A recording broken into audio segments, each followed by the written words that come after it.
নমস্কার বন্ধুরা, তোমরা সবাই কেমন আছো? তোমাদেরকে অনেক অনেক ভালোবাসা আর অনেক অনেক ধন্যবাদ। তোমাদেরকে আমার এই ভিডিওটা যারা যারা সাপোর্ট করেছো তাদেরকে অনেক অনেক ভালোবাসা। যদি তোমাদের ভিডিওটা ভালো লেগে থাকে তাহলে একটা লাইক, কমেন্ট, শেয়ার, সাবস্ক্রাইব করে দিও। আর ফেসবুক থেকে দেখলে পরে একটা লাইক, কমেন্ট, শেয়ার আর ফলো করে দিও। তো এখানে আমি দুধ নিয়ে নিয়েছি, বেশি নিয়ে নিই, অল্পই নিয়েছি।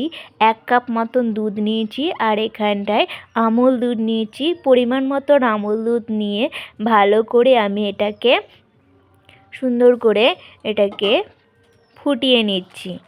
তো আরেকটু আমুল দুধ নিয়েছি। তো আমুল দুধটা নিয়ে আমি এখানে খুব সুন্দর করে এটাকে একটা মাখো মাখো টাইপের পুর তৈরি করব। তো এরপর আমি এখানটায় একটু ঘি দিয়ে দেবো।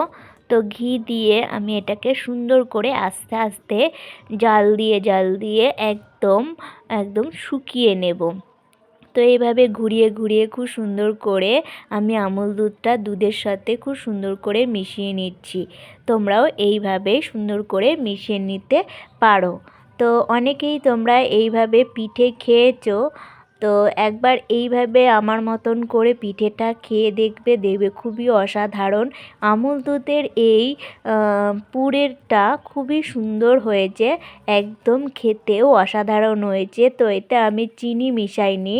তো এটা দিয়ে খুব সুন্দর করে আমি পুর তৈরি করেছি, খুবই ভালো খেতে হয়েছে, টেস্টিও হয়েছে। তো আমি এখানটায় করে নিয়েছি। দেখো আমার হয়ে গেছে। এইভাবেই তৈরিটা করতে হবে। তো আমি একটি বাটির মধ্যে তুলে নিচ্ছি এটাকে। তো তারপর আমি কড়াইটা পরিষ্কার করে নিয়ে এখানটা আমি জল দিয়ে দিলাম।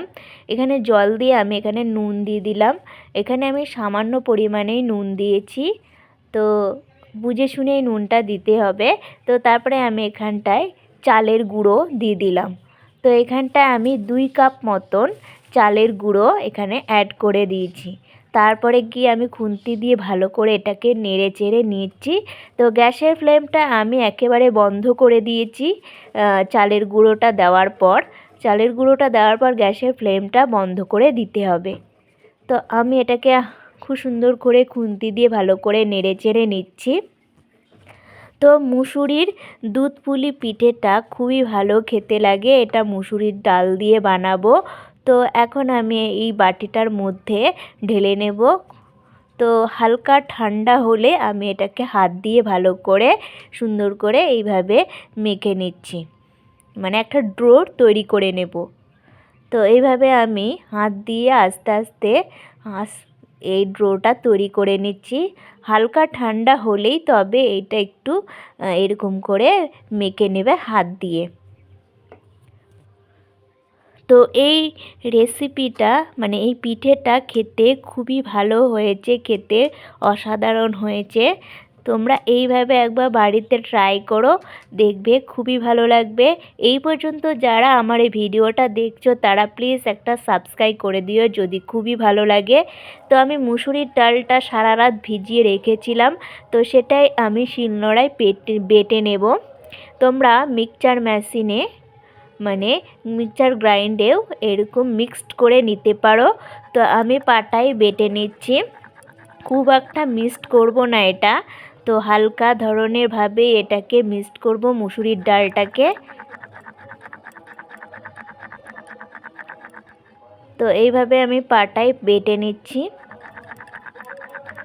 তো এই রেসিপিটা করার পর মানে এই পিঠেটা শীতকালে এই পিঠেটা করার পর খেতে অসাধারণ হয়েছে। সবাই বলছিল খুবই ভালো হয়েছে খেতে। তো এই পিঠেটা আমি প্রথমবারই করলাম। তো বিয়ের পরে আমি এটা প্রথমবার এই পিঠেটা তৈরি করেছি। আর সত্যি বলতে আমি প্রত্যেকটা জিনিসই প্রথমবারই তৈরি করেছি, কারণ এর আগে আমি করিনি এরকম পিঠে।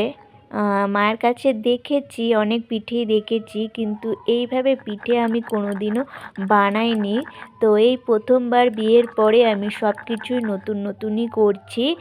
তো একারই সংসার, তো এইভাবেই সব কিছুই নতুনই করতে হবে, কারণ শাশুড়ি নেই, কেউ শেখানোর মতনও কেউ নেই।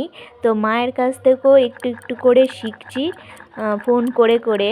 তো একাও কিছু ভিডিও দেখে, অনেকের ভিডিও দেখে দেখে অনেক কিছু শিখে নিয়েছি।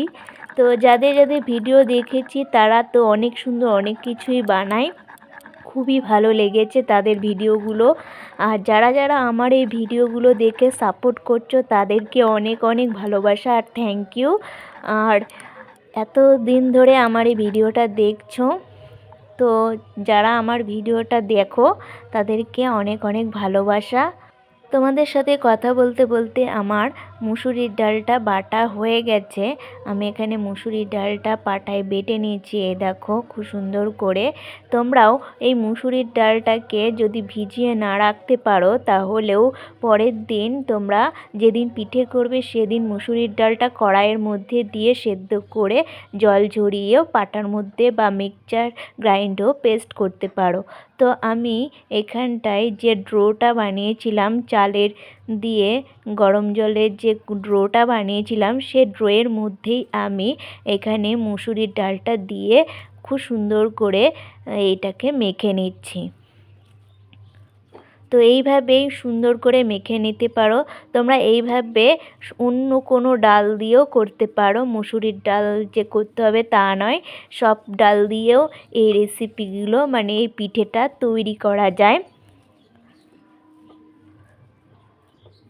তো আমার তো মাখা হয়ে গেছে, খুব সুন্দর করে আমি মেখে নিয়েছি এই দইটা।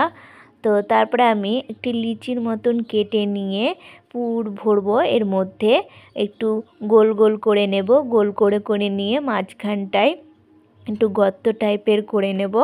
তো তারপরে গিয়ে আমি যে পুর তৈরি করেছিলাম আমুল দুধের, সেই আমুল দুধের পুরটা আমি এখানটায় দিয়ে দেবো। তারপরে মুখ বন্ধ করে আমি একটা সুন্দর শেপ দিয়ে দেবো। তোমরা যে যেমনভাবে ডিজাইন করতে চাও সেই তেমনভাবে ডিজাইন করতে পারো। তো আমি খুব সুন্দর করে এটাকে একটা ডিজাইন দিয়ে দেবো। তো আমিও খুব একটা ভালো একটা ডিজাইন দিইনি, তোমরা যদি খুব সুন্দর করে ডিজাইন দিতে পারো দিও। তো এটাকে আমি করে নিয়েছি এইভাবেও। তো আমি বাকিগুলোও ঠিক একইভাবে এইভাবেই করে নেব। তো আরেকটাও আমি এখানে তোমাদের দেখাচ্ছি। তো প্রথমে গোল গোল করে নিয়ে পুর তো ভরার জন্য একটু গর্ত করে নিয়ে এই আমুল দুধের পুরটা ভরে নিয়ে তারপরে গিয়ে মুখ বন্ধ করে দিয়েছি। তো এইভাবে মুখ বন্ধ করে দিয়ে তারপরে গিয়ে এটাকে ভেজে নেব, কড়াইতে তেল দিয়ে তেলটাকে গরম করে নিয়ে ভেজে নেব। তো আমি বাকিগুলোও তৈরি করে নিয়েছি, এই দেখো। তো আমি আগেই কড়াইতে তেল গরম করে নিয়েছিলাম, তো তারপরে গিয়ে এগুলোকে ভালো করে ফ্রাই করে নিচ্ছি। তো আমি কিছুটা দিয়ে খুব সুন্দর করে এটাকে ফ্রাই করে নিচ্ছি। তোমরা এইভাবেও ভেজে নিতে পারো। তোমরা এই জিনিসটা ভেজে না নিলেও এই জিনিসটা আরেকটা ভাবেও তৈরি করা যায়। এইটাকে মানে এই পিঠেটাকে ভাপিয়ে তারপরে গিয়ে দুধ পুলিও তৈরি করা যায়। তো আমি ভেজেই এটাকে তৈরি করেছি, তো খুবই ভালো লেগেছে খেতে। তো আমার তো অনেকটাই এটা তৈরি হয়ে এসছে, অনেকটাই ভাজা হয়ে গেছে আমার এই পিঠেটা। তোমরা এই পিঠেটা গুড় দিয়েও তৈরি করতে পারো, মানে একটু পিঠের মধ্যে গুড় দিতে পারো, যে দুধটার মধ্যে গুড় দিতে পারো। তো আমি দুধটা দিয়ে দিয়েছি, তারপরে আমি এখানে ঘি দিয়ে দেব। তো ঘিটা আমি এখানে দিয়ে দিলাম, তো 1 চামচের মতনই ঘি দিলাম। তো এখানে বাটির মধ্যে দুধটা তুলে নিয়ে আমি ওখানটায় আমুল দুধের মধ্যে গুলে নিয়েছি। আমুল দুধের মধ্যে গুলে নিয়ে তারপরে আমি আবার এটার মধ্যে দিয়ে দিয়েছি। পরিমাণ মতন আমুল দুধ দিয়ে দিতে হবে। তারপরে গিয়ে খুন্তি দিয়ে ভালো করে এটাকে সুন্দর করে জাল দিয়ে নিতে হবে। তো আমি এখানে চিনি অ্যাড করেছি, তোমরা এর বদলে গুড় দিতে পারো। তো আমি চিনিটা দিয়ে একটু খুন্তি দিয়ে ভালো করে নেড়ে চিড়ে নিচ্ছি। এটা ভালো করে ফুটিয়ে নিতে হবে সুন্দর করে। তো তারপরে যেই পিঠেগুলোকে ভেজে রেখেছিলাম সেই পিঠেগুলোকে আমি একে একে দিয়ে দিলাম। তো এটাকে বেশ কিছুক্ষণ ধরে আমি এটাকে রান্না করব। বেশ কিছুক্ষণ ধরে এই দুধের সাথে মিশিয়ে আমি অনেকক্ষণ ধরে রান্না করব। আমি বেশ কিছুক্ষণ ঢাকা দিয়ে রেখেছিলাম, প্রায় 2 থেকে 3 মিনিট মতন ঢাকা দিয়ে এটাকে রান্না করেছিলাম। তো তারপরে আরও বেশ কিছুক্ষণ ধরে আমি এটাকে ফুটিয়েছি। তো এখন আমার হয়ে গেছে, এটাকে নামিয়ে নেব। তো এখানে আমি একটা প্লেট নিয়েছি। তো এই প্লেটের মধ্যে আমি এটাকে সুন্দর করে সাজিয়ে নেব। এটা ঠান্ডা হলে দুধটা ঘন হয়ে যাবে। তো এখনকার মতন টাটা বাই বাই। তোমরা সবাই খুব ভালো থাকো। অন্য কোনো দিন অন্য একটা রান্নার ভিডিও নিয়ে আসি। এখনকার মতন থ্যাংক ইউ। তোমরা সবাই খুব ভালো থেকো।